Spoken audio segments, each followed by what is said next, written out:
é Juliana e esse é o podcast Clássicas Sem Classe, no qual eu discuto clássicos escritos por mulheres pouco lidas, não traduzidas, excluídas do cânone ou esquecidas, bem como clássicos da literatura queer. Tudo sem a menor classe, claro.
No episódio anterior, eu falei sobre a escritora alemã Irmgard Coin e sobre suas obras Gilgi, eine von uns, de 1931, Gilgi, uma de nós, e Kind aller Länder, de 1938, Criança de Todos os Países. No episódio de hoje, eu dou início a uma série de recomendações de livros vitorianos para o evento literário Victober, ou Outubro Vitoriano, literatura vitoriana em outubro. Explico que evento é esse e falo sobre a primeira recomendação que eu vou dar para vocês, que é a obra A Rainha de Gondal, um romance em versos, uma coletânea de poemas da Emily Bronte, editada pela pesquisadora Fanny E. Radford e publicada em 1955. Mas antes eu dou um passo atrás para explicar para vocês o que é o Outubro Vitoriano, o Victober. O Victober, ou Victorian October, Outubro Vitoriano, é um evento literário criado por 3 leitoras de língua inglesa. São elas a Kate, a Katie e a Lucy. E elas têm por objetivo estimular a leitura de literatura vitoriana durante o mês de outubro. O termo literatura vitoriana enseja algumas discussões. Algumas pessoas o classificam com base nos elementos presentes na obra, outros em estruturas formais da obra, mas as criadoras do evento, as anfitriãs do Victober, elas têm um critério um pouco mais simples para a classificação do que seja literatura vitoriana. Para elas, literatura vitoriana compreende qualquer livro publicado durante o reinado da Rainha Vitória, ou seja, qualquer livro publicado de 1837 a 1901 no Reino Unido. Então, esses são os critérios, o critério temporal e o critério geográfico. Então, a ideia é que se leiam livros que se encaixem nesses critérios durante o mês de outubro. As anfitriãs do evento também costumam definir alguns desafios temáticos para que nós possamos nos inspirar nossas leituras. E elas também mantêm um grupo no Goodreads, no qual, entre outras coisas, a gente pode discutir as nossas escolhas de leitura para o mês de outubro, as nossas escolhas para encaixar em cada desafio. Nós podemos debater as leituras e podemos também dar e receber recomendações de livros. Elas também estabelecem uma leitura conjunta durante o mês de outubro, cada ano essa leitura muda. E lá no grupo do Goodreads nós escolhemos o livro, e o livro desse ano será a obra Shirley, de Charlotte Brontë.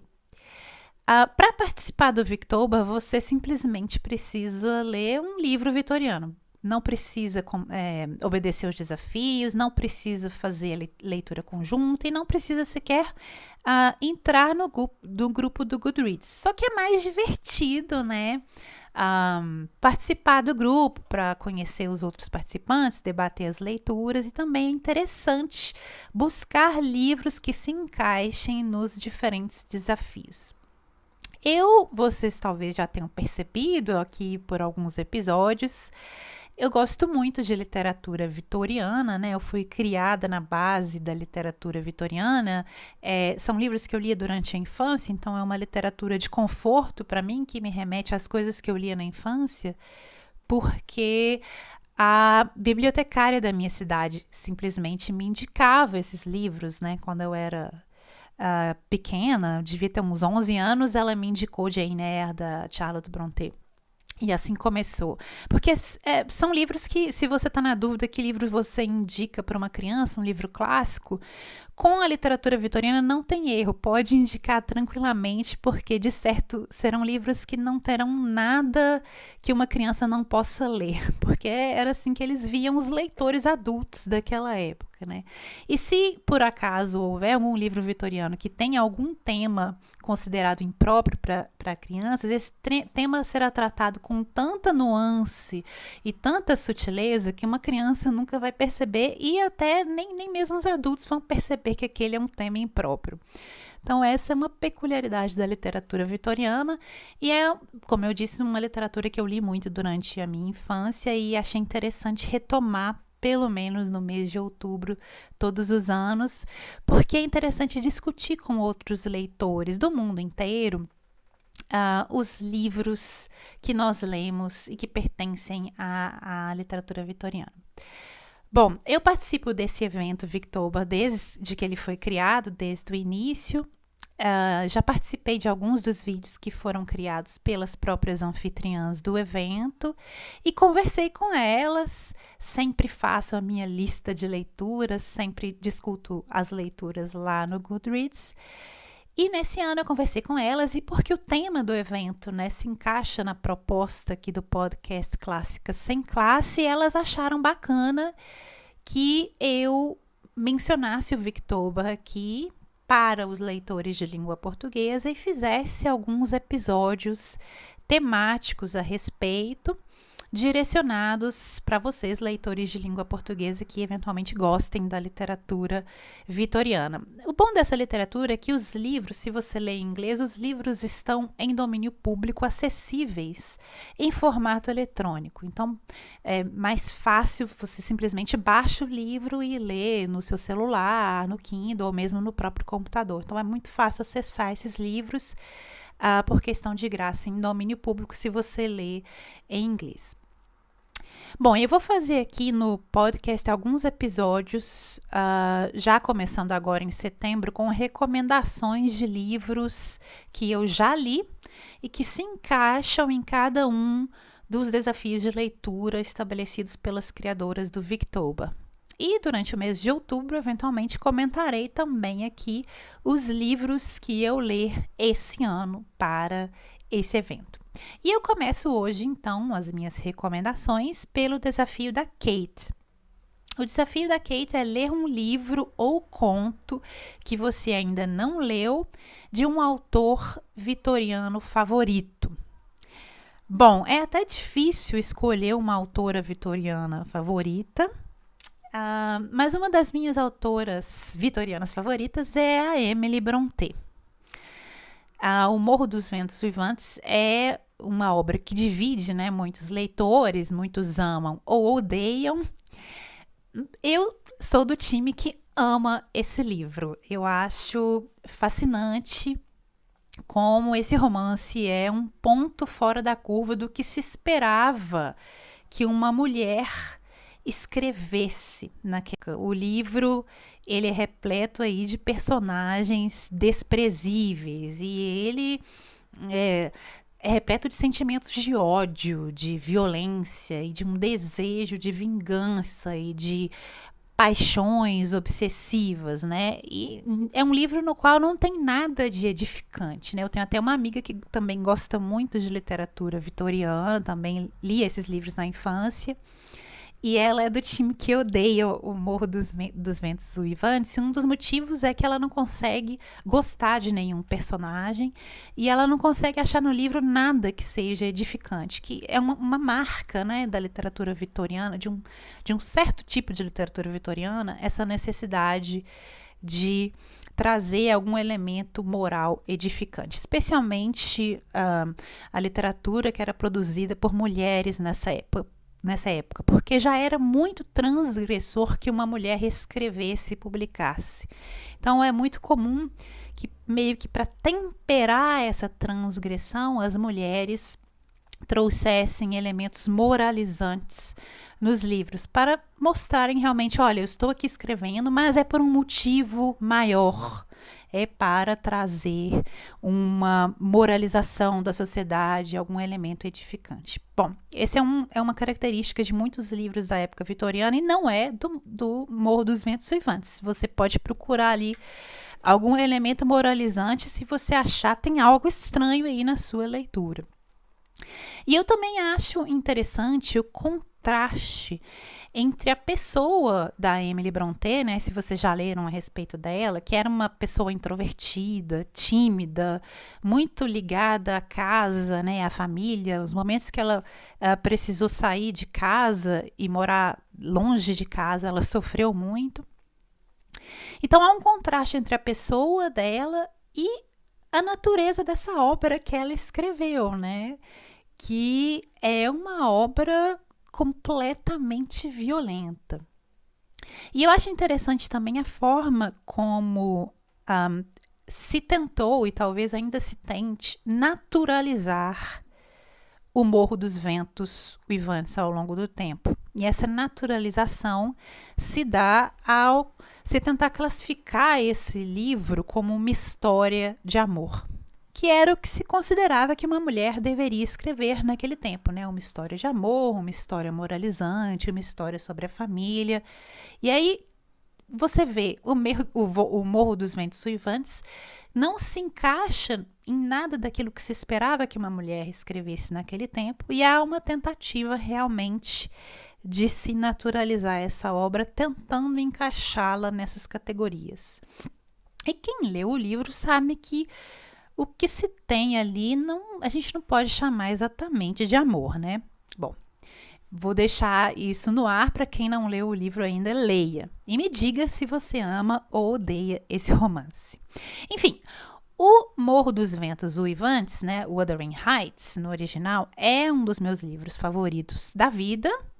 E eu me sinto para sempre órfã dos romances que a Emily Brontë teria escrito se não tivesse falecido tão jovem, né? Esse foi o único romance que ela escreveu. E há também a poesia dela. Pois bem, voltando ao desafio da Kate.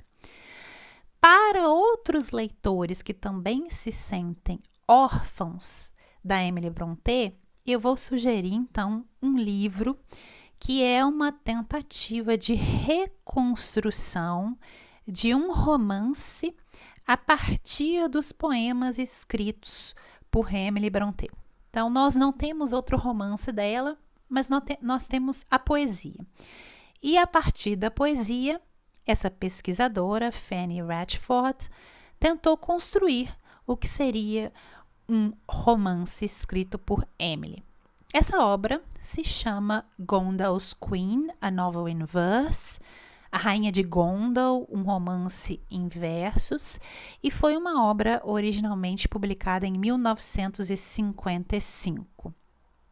Até onde eu sei, essa obra não foi traduzida para o português, mas é relativamente fácil encontrá-la em sebos e, de certo, é possível encontrá-la em bibliotecas universitárias, né? Porque há muitos pesquisadores que estudam a poesia da Emily Brontë e essa é uma obra que é estudada por esses pesquisadores. Então, talvez seja possível encontrar em bibliotecas universitárias e em sebos. Bom, o que é Gondal, né? Gondal é uma ilha imaginária no Pacífico Norte, localizada ali em algum lugar do Pacífico Norte, e que foi criada pelas irmãs Emily e Anne Brontë. E é uma ilha povoada por personagens bem ao estilo da Emily, né? Personagens aí profundamente imperfeitos e um tanto implacáveis. E que são muitas vezes levados a participarem aí de batalhas um tanto épicas. E esse reino, Gondal, é considerado, por exemplo, pela crítica literária Nina Auerbach, e aqui vou citar o que ela diz: Gondal é, abre aspas, o quarto secreto da imaginação de Emily Brontë, fecha aspas. E a gente vai descobrir por que a Nina Auerbach fala isso. E quem é que não gostaria, não é, de adentrar esse quarto secreto de Emily Brontë, principalmente depois de ler Wuthering Heights? Pois bem, A Rainha de Gondal, livro de 1955, é a tentativa da pesquisadora Fanny Ratchford de entrar nesse quarto secreto e de reconstruir o universo do Reino de Gondal como um romance em versos. E se isso soa como uma espécie de violação, é porque é isso mesmo, é uma violação. Mas se trata de uma violação, no mínimo, interessante. O Reino de Gondal é uma parte e tem suas origens na Glasstown Confederacy, que era um universo imaginário anterior criado pela Emily Brontë, juntamente com a Charlotte Brontë, a Anne Brontë e o irmão delas, o Branwell. Eles criaram na infância esse universo imaginário. Tudo isso começou no dia 5 de junho de 1826, quando o pai deles trouxe para casa uma caixa com 12 soldadinhos de madeira e deu essa caixa de presente inicialmente para o Branwell. Mas então cada um dos irmãos pegou um soldado para si, deram um nome para cada soldadinho e esses soldadinhos se tornaram como que personagens de um mundo imaginário compartilhado ali pelas crianças, e esse mundo imaginário povoava as brincadeiras de infância das crianças Brontë. E a Charlotte e o Branwell, como eram as crianças mais velhas, eles tinham um papel de criação ali daquele reino um pouco maior, um poder um pouco maior na criação do reino, e criaram inicialmente um reino chamado Andria. Mas logo a Emily e a Anne começaram a se sentir cansadas do papel secundário que elas desempenhavam ali no reino de Andria e decidiram criar o seu próprio mundo imaginário, um outro reino, que era o Reino de Gondal. E elas escreveram uma série de peças em prosa, né, textos em prosa, que seriam os Gondal Chronicles. E foram escritos em letras minúsculas, em livrinhos muito pequenos, que todos os irmãos ali criaram, que eram livrinhos que eles pensavam como se fossem mantidos pelos soldados, por isso que eles escreviam em livrinhos tão pequenos, porque tinham que ser como se fossem os livrinhos dos soldados, como se os autores desses livrinhos fossem os próprios soldadinhos, né, os bonequinhos. Então eles escreveram essas peças em prosa nesses livrinhos, e a Emily e a Anne escreveram as peças relacionadas ao reino de Gondal. Essas peças em prosa, textos em prosa, elas foram quase todas perdidas, mas nós temos os poemas, né, da Emily. Então, por meio dos poemas de Gondel e das alusões que a Emily faz a Gondel em seu diário e mesmo fragmentos de listas e notas em papéis aleatórios que a Emily e a Anne escreveram uma para outra, por meio de todas essas informações fragmentadas, nós temos um esboço desse mundo agora perdido, mas esse mundo que as meninas criaram e que compartilharam na infância. A Emily tinha cerca de 8 anos de idade na época em que o irmão ganhou os soldadinhos e cerca de 13 anos quando ela finalmente inventou o reino de Gondel em 1831. Mas ela vai continuar a escrever histórias e poemas sobre esse reino até a idade adulta. E ela vai continuar, inclusive, a escrever essas histórias mesmo depois de ter concluído o romance O Morro dos Ventos Uivantes, que foi publicado em 1847. A Emily escreveu em uma entrada de diário de 1845, referindo-se aí aos personagens de Gondel, e aqui eu vou citar, abre aspas. Pretendemos nos manter fiéis a esses malandros, desde que continuem a nos deleitar. Fecha aspas. Ainda em 1848, 7 meses antes de morrer, aos 30 anos, a Emily ainda estava trabalhando em um poema justamente sobre a guerra civil no reino de Gondel. Então, por aí vocês já podem ter uma ideia de que ela nunca abandonou esse mundo imaginário da infância. Esse mundo continuou com ela até poucos meses antes de morrer. Em uma entrada de diário de 24 de novembro de 1834, nós temos a primeira menção que a Emily Brontë fez ao reino de Gondel. Então, e é engraçado como esse reino imaginário se mistura à vida dela ali, né? Quase como se não tivesse limite entre um outro. Então, ela começa essa entrada de diário fazendo uma breve descrição dos eventos cotidianos ali da família na cozinha, e aí no meio daqueles eventos cotidianos ela insere um comentário sobre o reino que ela inventou. E aí o comentário é o seguinte, abre aspas, os Gondels estão descobrindo os confins de Galdin. Fecha aspas. É quase como se o real e o imaginário fossem para Emily uma coisa só e fluíssem um para o outro sem uma fronteira muito definida. E quando ela escreveu isso, ela tinha cerca de 16 anos. Nas notas que a Emily e a Anne trocavam todo ano, seu aniversário, elas trocavam notas, né, cartinhas.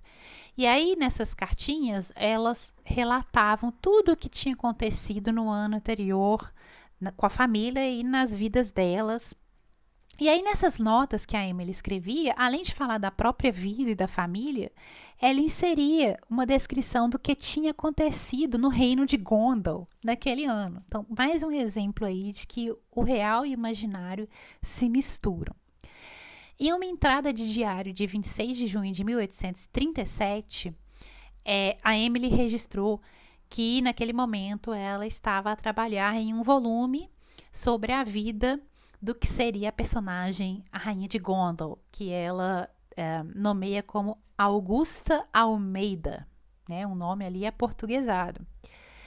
E aí, quando ela escreve essa entrada de diário, ela também escreve que a rainha Vitória está sendo coroada. E aí ela vai dizer que nesse momento a coroação da rainha Vitória coincide também com a coroação da rainha de Gondel.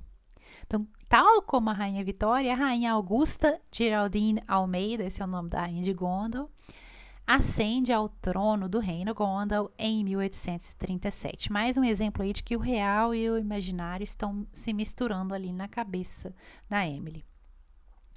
Em fevereiro de 1844, a Emily copiou seus poemas em 2 cadernos diferentes, que é o que a gente tem hoje. Um dos cadernos contém a poesia de Gondel, e esse é chamado o Caderno Gondel, e tem um outro caderno contendo a poesia não diretamente relacionada a Gondel, que é chamado o Caderno é JB.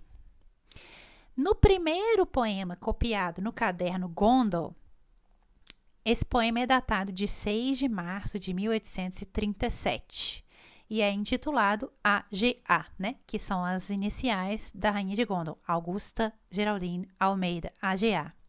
E a narradora do poema é a própria Rainha Augusta, AGA, a Rainha de Gondel, que nesse momento está na prisão e está a imaginar como que ela vai sair dali, como que ela vai retornar ao túmulo de um de seus amantes, no caso, o Lorde de Elba, para poder então finalmente chorar a morte desse amante. E aí começa o poema, né? Abre aspas, lá brilha a lua ao meio-dia da noite, fecha aspas. Há um poema anterior a esse, no entanto, que é datado de 13 de dezembro de 1836 e foi encontrado em uma folha solta e que é considerado por alguns estudiosos, como por exemplo a Christine Alexander, como, na verdade, o primeiro poema de Gondel. Então é um poema que não está no caderno de Gondel, está numa folha solta, é anterior ao primeiro poema do caderno, mas é considerado por alguns estudiosos como, na verdade, efetivamente o primeiro poema do reino de Gondel. E eu vou citar aqui alguns versos desse poema, abre aspas. Eu vou citar, tudo que eu citar aqui dos poemas vai ser tradução minha, porque esse livro de Gondel não foi traduzido como tal em português, talvez haja tradução de poemas esparsos, mas aí, como eu não achei, eu peguei o livro e fui traduzindo os trechos aqui. Vou citar então um poema, esse poema que eu falei que é considerado por alguns como o primeiro de Gondel, abre aspas. A urze dobra-se ondulante sob rajadas de tempestade. Meia-noite, luar, estrelas brilhantes. Escuridão e glória misturam-se em júbilo. A terra sobe aos céus e o céu desce, lançando o espírito do homem para longe de sua masmorra sombria, rompendo os grilhões e quebrando as barras. Fecha aspas. Nesse poema, nós já podemos ter uma noção aí da atmosfera, né? De como era a atmosfera desse reino de Gondel, que é um reino de escuridão, de selvageria, de rajadas, né? De tempestade por todos os lados. E aqui eu vou citar um outro trecho do poema, abre aspas. Por todas as encostas da montanha, a floresta selvagem empresta uma voz poderosa para o vento que dá vida. Fecha aspas. Os dois poemas mencionados acima, né, o primeiro do caderno de Gondel e o outro da folha solta, que é considerado por alguns como o primeiro, nos apresentam a muitos dos tópicos recorrentes da Emily Brontë e que mais tarde seriam transpostos para o romance O Morro dos Ventos Uivantes, né? Nós temos o cenário noturno, uma certa batalha mesmo das forças naturais que, em nome aí de uma beleza indomável e selvagem, quebram a paz vigente e, de uma certa forma, refletem a tentativa dos personagens de se libertarem de algum tipo de prisão. Nós temos também uma vitalidade implacável do vento, né, como símbolo aí, tanto para a liberdade quanto para a destruição sem limites, né, um agente de tumulto que, de uma certa forma, reflete a luta interna dos personagens contra alguma forma de confinamento. E aqui, confinamento no sentido também de obsessão, né, do personagem confinado em uma obsessão ou em um sentimento. Nós temos também o isolamento do cenário, né, que espelha o próprio isolamento, o próprio exílio, a solidão dos personagens. E por fim, nós temos mesmo a imagem do mar tempestuoso, do pântano, como símbolo aí da violência, da transitoriedade, da selvageria. Então, todos esses elementos que estão presentes nesses dois poemas, nós podemos também enxergar no romance que Emily Brontë viria a publicar mais tarde. E aí nós começamos a entender por que Nina Auerbach diz que os poemas de Gondal seriam esse quarto secreto para a imaginação da autora do Morro dos Ventos Uivantes. Pois bem, a coletânea elaborada pela Hatchford não começa com nenhum desses dois poemas, que são aí, pela maior parte dos pesquisadores, considerados os poemas que dão início a Gondal. Não, a coletânea da pesquisadora Hatchford começa com um poema que foi encontrado em uma outra folha solta e que não está datado, não há data de composição desse poema, e também é um poema sem título. E aqui eu vou citar o trecho do poema, abre aspas. Frio, claro e azul, o céu da manhã expande seu arco para cima, fecha aspas. E a pesquisadora Hatchford afirma que esse poema se referiria ao aniversário de AGA, né, da Rainha Gondal, Augusta Geraldine Almeida, e a pesquisadora sustenta esse argumento dizendo que, outros poemas nessa mesma folha solta são datados, respectivamente, de julho de 1836 e junho de 1838, então são poemas ali naquele período que ela iniciou os poemas Gondal. 2. O poema, né, Frio, Claro e Azul, coincidiria com o início da história da Rainha de Gondal, com base em uma anotação de diário de julho de 1837, em que Emily Brontë disse, naquele dia, que tinha começado a escrever a vida de AGA, a vida da Rainha de Gondal. E o terceiro argumento é que o poema seria uma chave para o próprio caráter da personagem da Rainha de Gondal. Então, por aí você já tem um gostinho de como essa coletânea é construída como um romance, né? A Hatchford estuda os poemas, tanto formalmente, tanto cronologicamente, como materialmente, substancialmente, e tenta encaixá-los em uma narrativa. E ela vai argumentando a cada poema, a cada passo, ela argumenta por que aquele poema se encaixa naquele momento e qual é a leitura que ela dá para ele dentro desse universo de Gondal. Pois bem, esse primeiro poema, na coletânea da Hatchford, é seguido por outro que estava escrito na mesma folha solta, que também não tinha título, mas esse segundo poema é datado de 12 de julho de 1836. E aí eu vou citar aqui o verso do poema, abre aspas, o dia estará claro ou nublado, fecha aspas. E aí a organizadora da coletânea interpreta esse segundo poema como o dia em que a mãe da Rainha de Gondal, a mãe da AGA, perguntou a uma vidente como seria a vida dessa criança. Então, a Hatchford inicia esse romance pelo nascimento da Rainha de Gondal.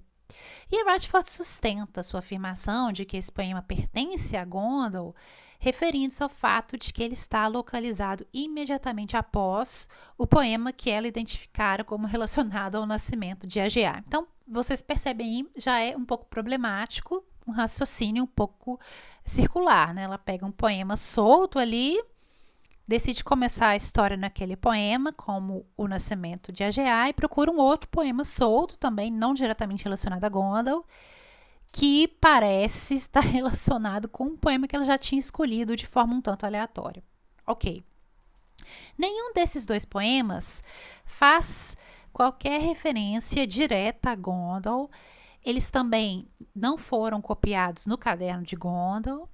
E a partir disso você já pode então ter uma noção de que a autora dessa coletânea, a organizadora dessa coletânea, ela faz algumas inferências um tanto criativas sobre como seria estruturada essa narrativa de Gondal, né? E aí ela faz uso frequente dessas inferências criativas para organizar a história de Gondal nessa coletânea. É por isso que eu acho que aqui você pode ver uma violação, mas é uma violação interessante. O caderno de Gondal oficialmente contém 44 poemas. A esses, Hatchford adiciona 40 poemas mais dos demais poemas da Emily que não estão diretamente relacionados a Gondal.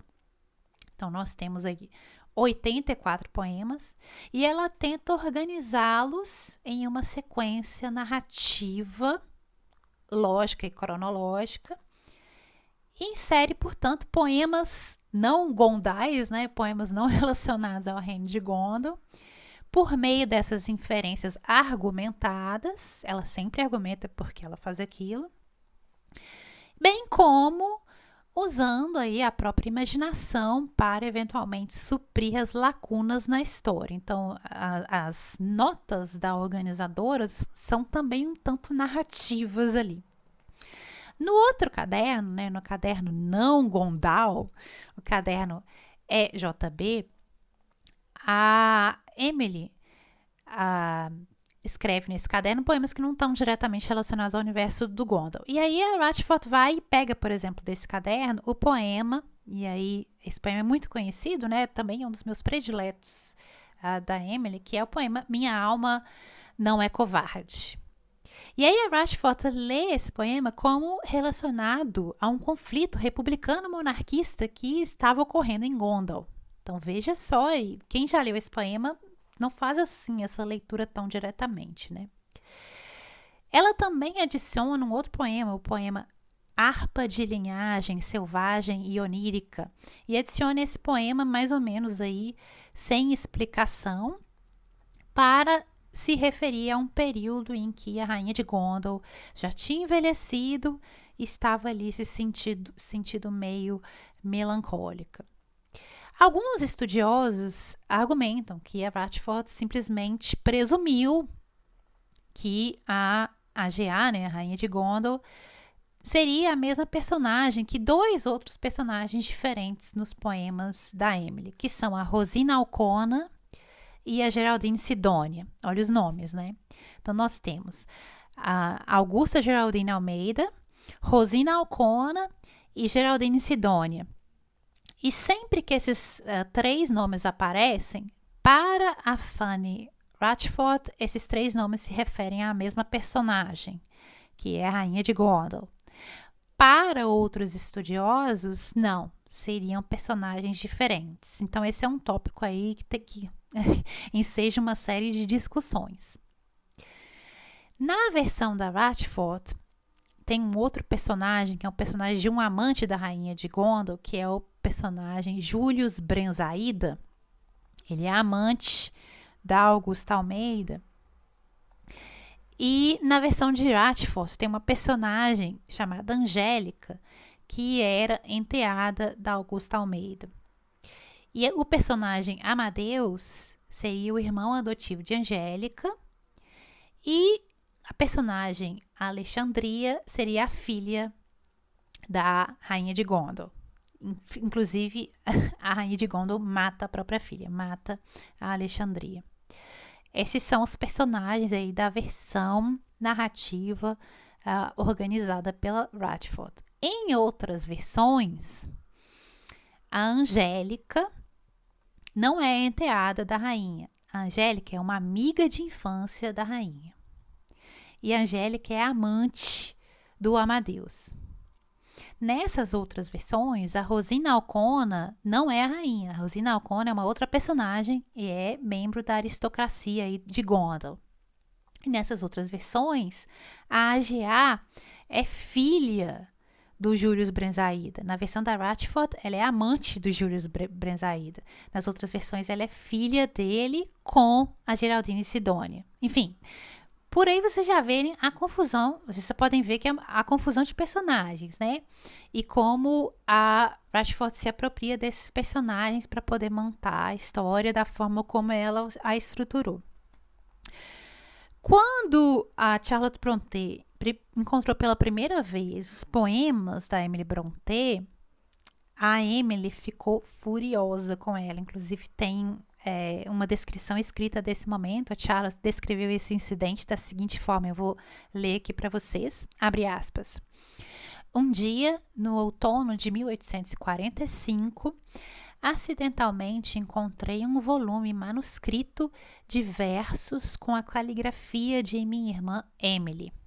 Claro, eu não fiquei surpresa, já sabia que ela escrevia versos. Eu os li e algo mais do que surpresa se apoderou de mim. Uma profunda convicção de que não eram efusões comuns, nem de forma alguma semelhantes à poesia que as mulheres geralmente escrevem. Achei-os condensados e concisos, vigorosos e genuínos. Para meus ouvidos, eles também tinham uma música peculiar, selvagem, melancólica e elevada.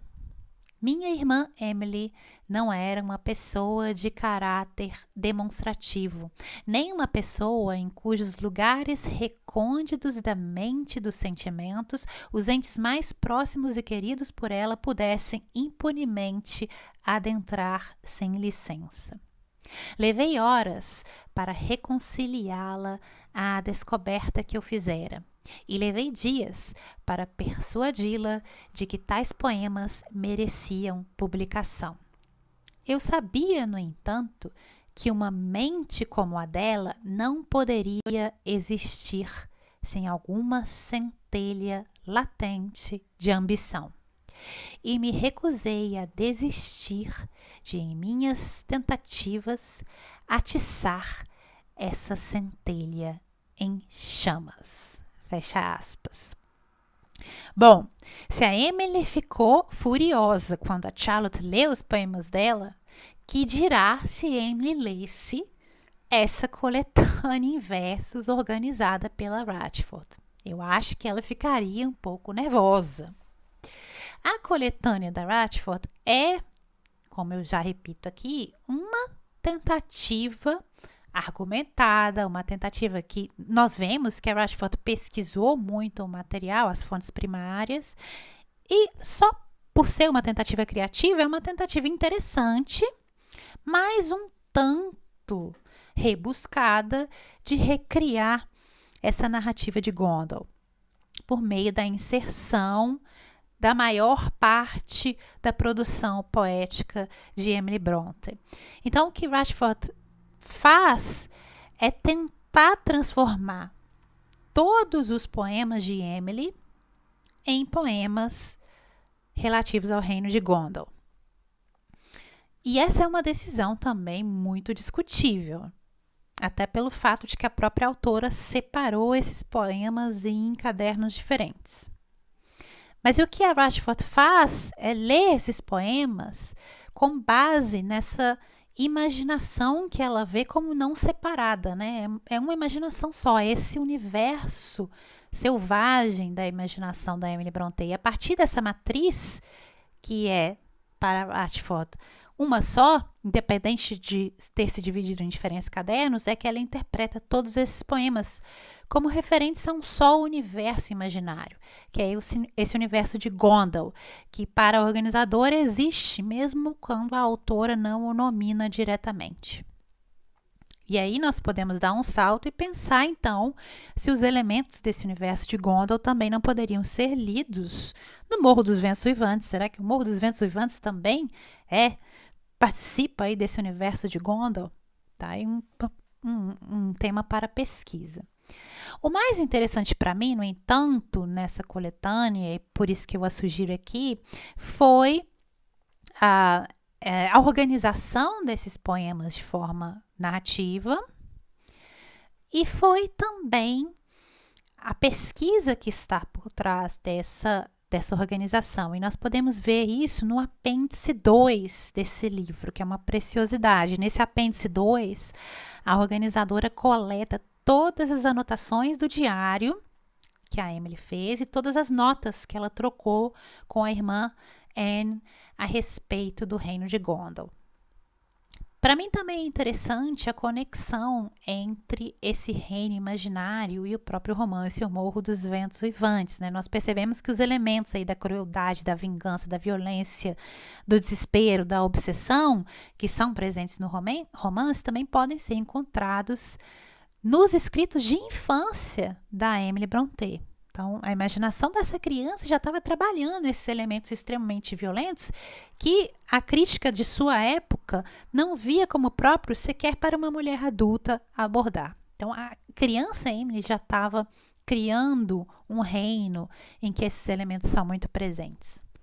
Os poemas de Gondel estão repletos aí de intrigas, de batalhas, de amores frustrados, de violência e de uma sensação penetrante de confinamento. E aí, como eu disse, confinamento físico e confinamento psicológico em um sentimento, em uma obsessão.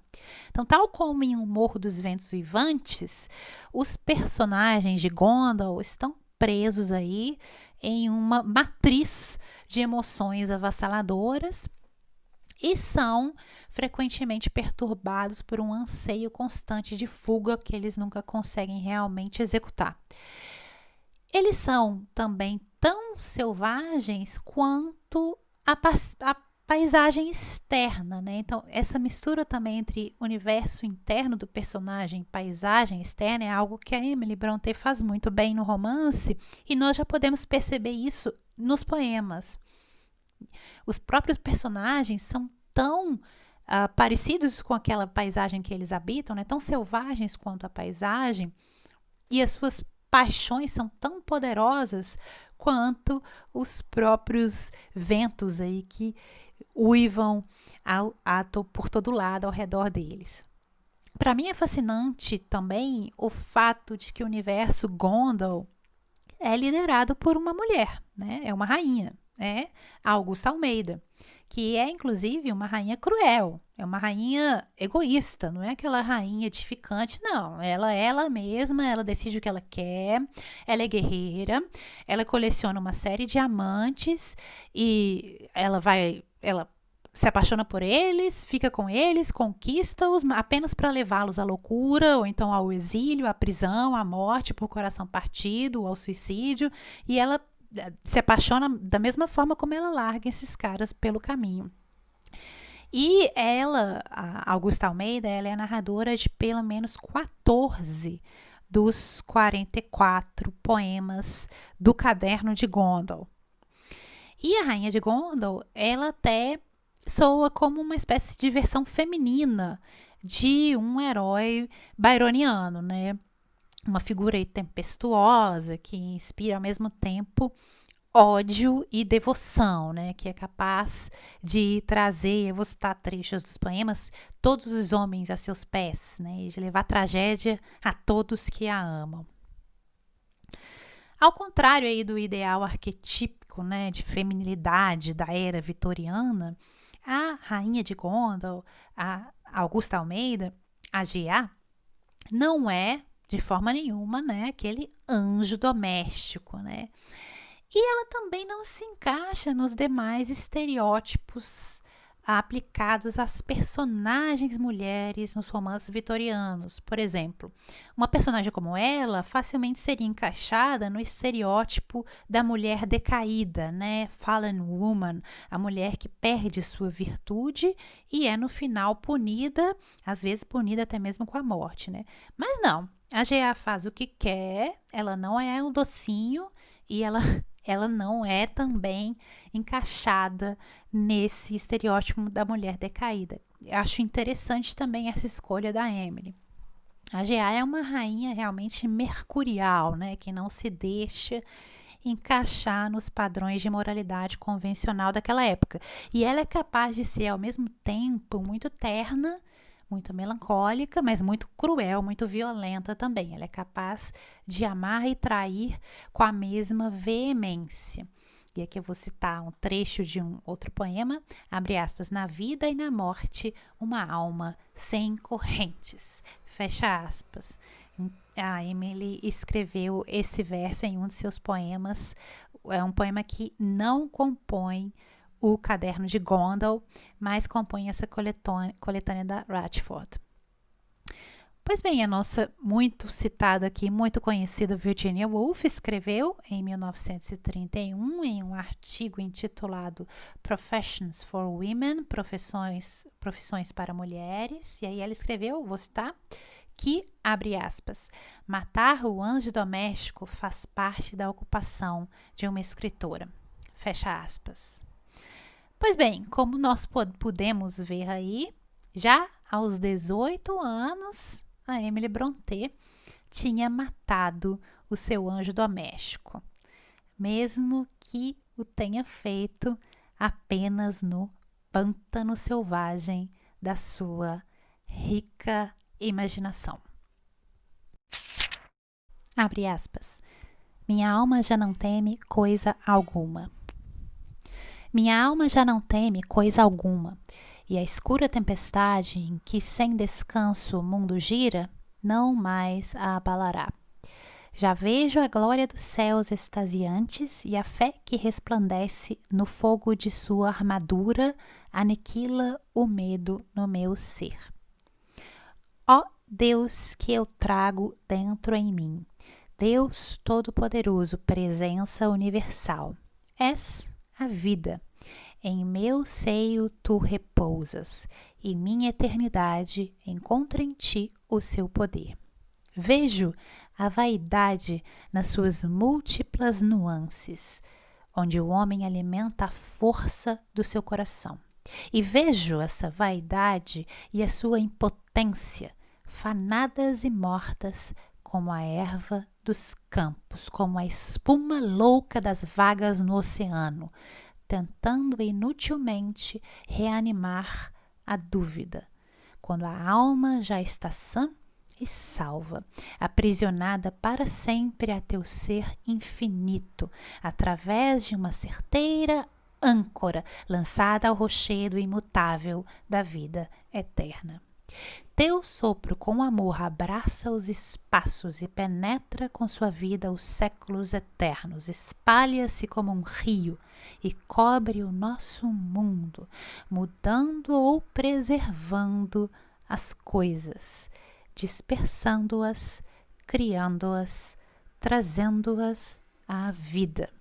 E se viesse o fim deste mundo e o fim dos homens, o fim dos universos, a ruína dos sóis, se apenas tu ficasses, serias ao mesmo tempo todas as existências.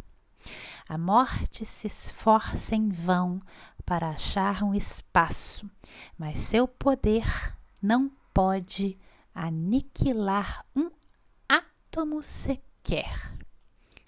Tu és o ser e o sopro.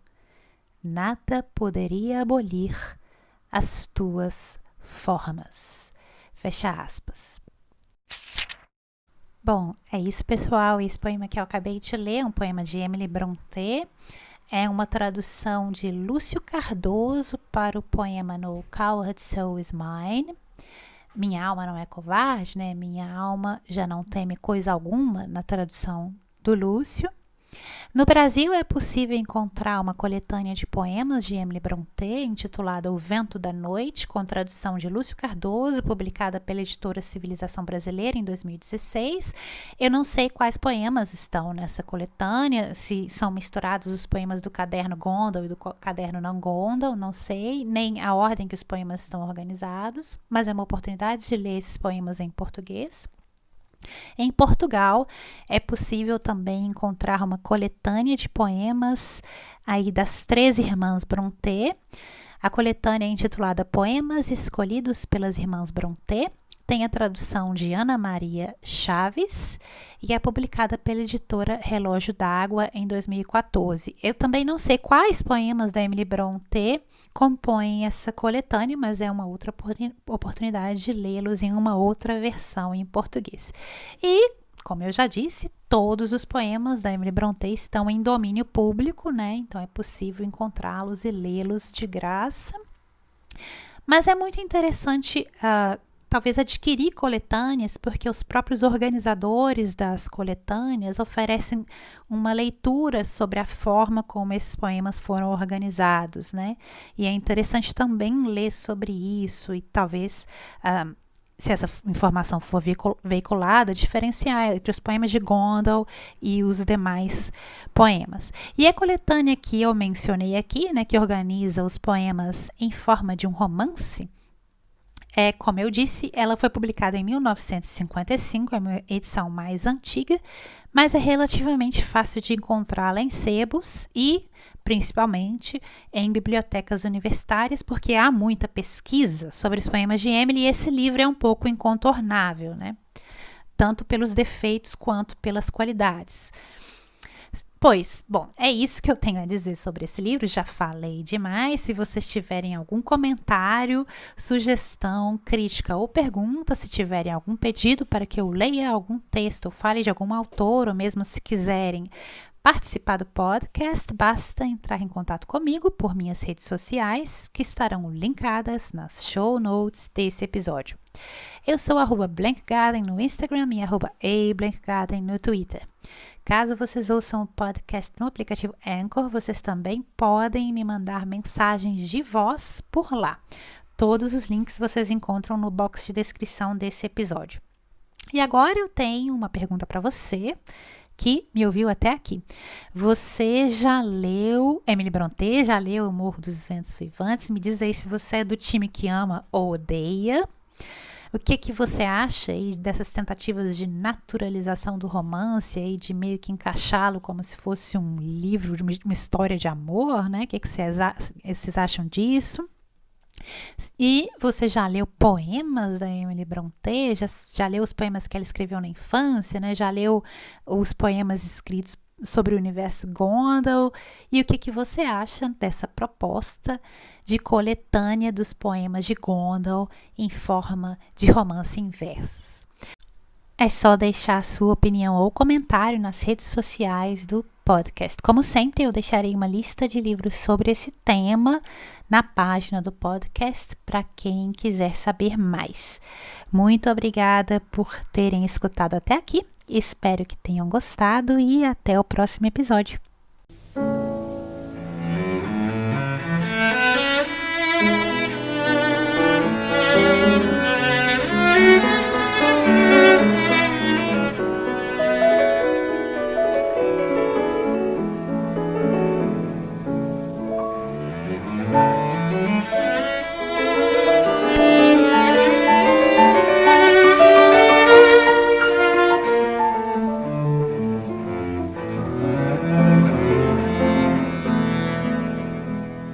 Esse episódio foi escrito, produzido e apresentado por Juliana Brina em setembro de 2020. A música tema foi baseada na sonata para piano e violoncelo, opus 5, composta pela britânica Ethel Smyth em 1887, interpretada por Martin Roscoe e Murray Welsh.